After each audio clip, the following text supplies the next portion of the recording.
سلام یا رسول اللہ، سلام یا حبیب اللہ، سلام یا نبی اللہ، سلام یا رسول اللہ۔ بسم اللہ الرحمن الرحیم۔ سورہ نور کی دوسری آیت چل رہی ہے، جس میں پہلا حکم حد زنا کا بیان آ رہا ہے، کیونکہ یہ جو کام ہے یہ تمام رذائل میں خبیث ترین اور گندا کام ہے، اور سب سے زیادہ گندا فعل زنا ہے۔ اس لیے اس کے حکام کی ابتدا جو حکم زنا سے ہو رہی ہے، کیونکہ زنا وہ کبیح عمل ہے، گندا عمل ہے، جس سے حسب نسب کا نظام دھرم برہم ہو جاتا ہے اور رشتوں کی پہچان اور فرق بھی مشکوک ہو جاتا ہے۔ زنا کے بدترین خصلت ہونے میں تو کسی مومن کو کوئی شک شبہ ہی نہیں ہے۔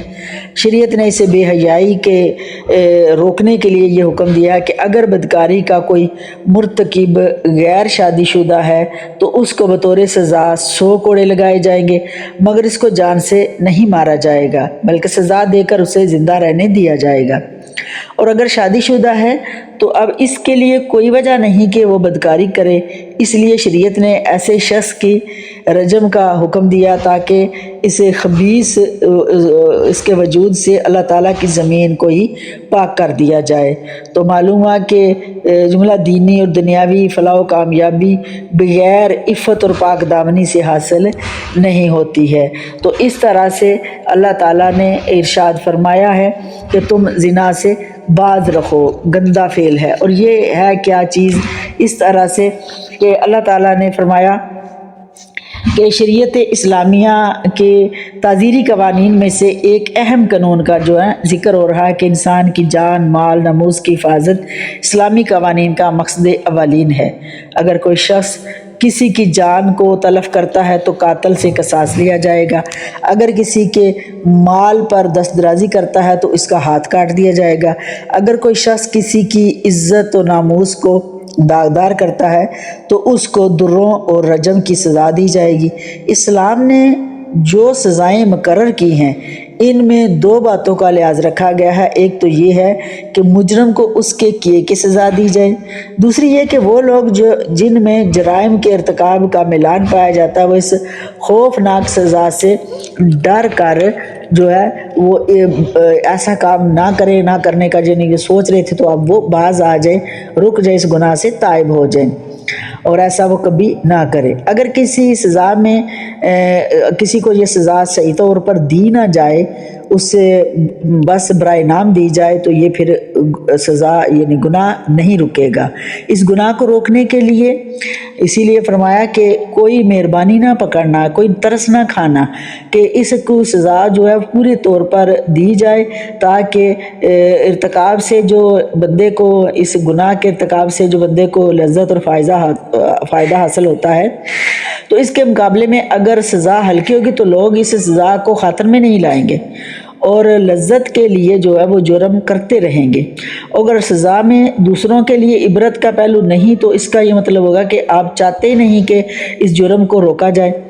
اس لیے چاہیے کہ سزا کو جس طرح سے کہا گیا ہے اسی طرح سزا دی جائے، تاکہ جو دوسرے بندے ہیں وہ اس گناہ سے باز آ جائیں اور سب کو پتہ چل جائے کہ کوئی بھی اس ایسے برے کام کے نزدیک نہ پھٹکے۔ اور صرف ضابطے کی کارروائی پوری کرنا نہیں چاہیے بلکہ پوری طرح سے اس قانون پر عمل کرنا چاہیے۔ تو اس لیے کہ اسلام جو ہے، اسلام دین فطرت ہے۔ اسلام جو دین فطرت ہے، اس کا نظام شریعت ایسا نہیں جو انسان کو فطری تقاضوں سے ہر وقت برسر پیکار ہو۔ اللہ تعالیٰ ان فطری تقاضوں کا خالق ہے اور تقاضوں کی تخلیق میں بڑی بڑی حکمتیں ہیں، اس لیے اس نے ان کی تکمیل کے تمام جائز، مناسب اور خوبصورت طریقوں کو جائز قرار دیا ہے۔ فطری تقاضوں کی تکمیل کے جائز طریقوں کے ہوتے ہوئے جو شخص غلط راستہ اختیار کرتا ہے اسے وہ سزا دیتا ہے، اور سزا بھی ایسی کہ جس سے اسے پتہ چل جائے کہ اس جرم کا ارتکاب کر کے اس نے اپنے ساتھ بہت بڑی زیادتی کی ہے، بلکہ دیکھنے اور سننے والے کو بھی ایسی عبرت ہوتی ہے کہ وہ اس کے ارتکاب کی آئندہ جرت نہ کر سکے۔ تو کئی چیزیں ایسی ہیں کہ جن کا ارتکاب کو اسلام نے جرم قرار دیا ہے، غلط چیزوں کو، ان میں زنا بھی ہے۔ قرآن کریم نے ایک دوسری آیت میں اس کی کھلا ممانعت کی ہے اور اس کی حکمت بھی بیان کی ہے، اور بڑے بلیغ انداز میں ان دو لفظوں میں بیان کر دی۔ فرمایا ایک اور جگہ ایک مقام پر آ رہا ہے کہ لَا تَقْرَبُوا الزِّنَا إِنَّهُ كَانَ فَاحِشَةً وَسَاءَ سَبِيلًا، یعنی زنا کے قریب بھی نہ جاؤ، یہ بڑی بے حیائی ہے اور یہ راستہ بہت برا ہے۔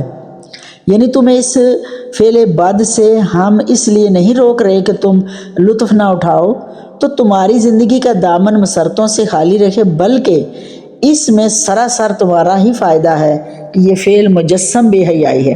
اگر تم اس کا ارتکاب کرو گے تو شرم و حیا کی قوت جو تمہارے ہر برے کام سے، ہر رذائل حرکت سے اور ہر خلاف مروت اقدام سے روکتی ہے، تمہیں جرت دیتی ہے، بلکہ گناہوں اور بدکاریوں کے سیلاب کے سامنے تمہیں روک دیتی ہے، اور تم ایک سیسا پلائی دیوار ایمان کی بن کر کھڑے ہو جاتے ہو تو وہ سارا کمزور پڑ جائے گا۔ یعنی وہ جرت، وہ غیرت، وہ ایمان کا سارا طاقت آپ کی کمزور پڑ جائے گی، وہ بیمار ہو جائے گی، وہ طاقت آپ کی بیمار ہو جائے گی، حتیٰ کہ وہ دم بھی توڑ دے گی۔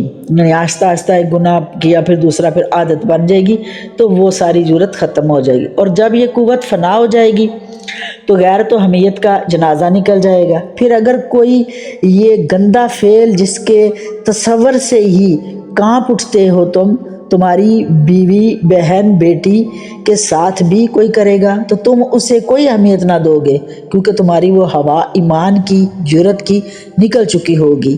تو یورپ اور امریکہ، ان سے تم متاثر ہونے والے ملکوں میں کیا ہو رہا ہے؟ رقص گاہوں میں لوگ اپنی آنکھوں سے اپنی بیٹیوں کو دوسروں کے آغوش میں دیکھتے ہیں اور ٹس سے مس نہیں ہوتے، بلکہ وہ فخر سے سر اٹھا رہے ہوتے ہیں اور اسے داد عشرت دے رہے ہوتے ہیں۔